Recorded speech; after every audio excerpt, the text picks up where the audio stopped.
Alors il leur livra Jésus pour qu'il soit crucifié.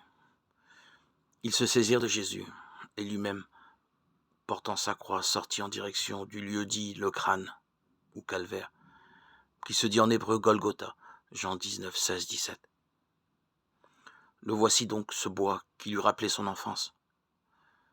Il en reconnaissait l'odeur et le contact, cette bonne matière rigide et désirable, tendre et rébutante à la fois, comme il l'avait travaillé sur l'établi de Nazareth, maniant la scie, le ciseau. De la charpente à la croix, il avait commencé par le bois, il finirait sur le bois. Bois qui lui avait fait gagner sa vie, bois sur lequel il allait la perdre et la donner. De la paille à la poutre, de la crèche au crucifiement, Dieu nous livre un profond mystère. Il revoyait le temps de sa jeunesse, les années radieuses de la Galilée, les petits chantiers de province, le labeur qui ne manquait pas.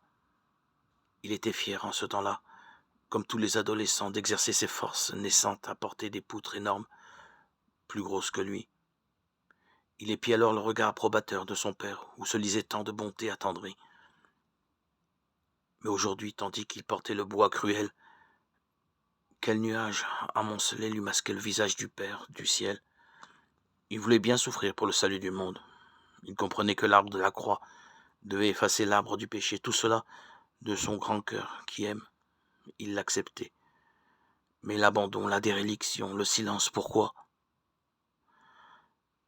Pas une parole de réconfort, pas un sourire d'encouragement. Père, où es-tu ? Isaac, tandis qu'il montait sur le mont Moria, chargé des fagots de l'Holocauste. Du moins avait-il Abraham à ses côtés. Jésus, lui, montait seul à son sacrifice. Abraham prit le bois pour l'Holocauste et le chargea sur son fils Isaac. Il prit le feu et le couteau et tous deux s'en allèrent ensemble. Genèse 22, 6.